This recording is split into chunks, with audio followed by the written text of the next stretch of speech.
बघा बघा सातारकर, ही कुठलं झाड शोपीसचं नाही तर पळसावड्याच्या धरणाजवळ वन विभागानं केलेल्या वृक्ष लागवडीतलंय. खर तर शासन कोट्यावधी रुपये खर्च करतय झाडं लावण्यासाठी, मात्र ही झाडं वणव्यात जळून खाक होत आहेत. खर तर मी ज्या ठिकाणी उभा आहे ते आहे पळसावड्याचं धरण, आणि त्या परिसरातच जवळपास 15 ते 16,000 झाडांची लागवड करण्यात आली. मात्र या झाडांची आज या ठिकाणी राख रांगोळी झाल्याचं चित्र पाहायला मिळतंय. खरं तर वन विभाग नेमकं करतय काय हा प्रश्न उभा राहतोय. खरं तर या झाडांची देखभाल करणं वन विभागाचं काम आहे आणि यासाठी लाखो रुपये खर्च होतात. खरं तर या ठिकाणी वनरक्षक असेल, वनपाल असेल किंवा उपवन संरक्षक असतील, नेमकं करतायत काय हा मुद्दा फक्त पळसावड्याचा नाही तर सातारा जिल्ह्यातील सह्याद्री पर्वत रांगांमधला आहे. कारण की अनेक ठिकाणी वनवे लागतात आणि लावलेली झाडं जळून जातात.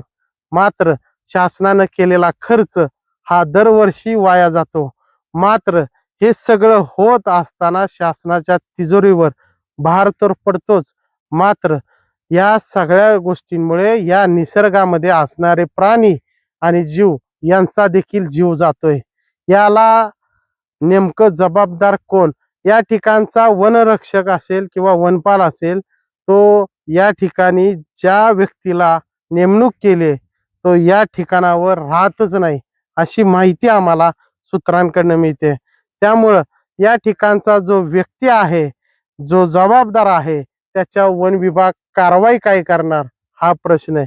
कारण की जर त्याला दुटी पळसावड्यामध्ये आणि तो साताऱ्यात परळीत जर अशा ठिकाणी राहत असतील तर त्याला नेमकं ह्या सगळ्या गोष्टीला जबाबदार कोण आहे? जर संबंधित व्यक्ती या परिसरात राहत असता, त्याला दिलेलं काम तो चोख पार पाडत असता, तर ज्यावेळी वनवा लागला त्याच वेळी तो विझवण्यासाठी काहीतरी करता आलं असतं. मात्र तसं न होता या ठिकाणी वनवा लागण्याची जी ही वेळ आहे ती या कामचुकार कर्मचाऱ्यांमुळं आलेली आहे. यामुळं या कर्मचाऱ्यांवर आता प्रशासन असेल किंवा इथले लोकप्रतिनिधी काय कारवाई करतायत हे पाहणं गरजेचं राहील.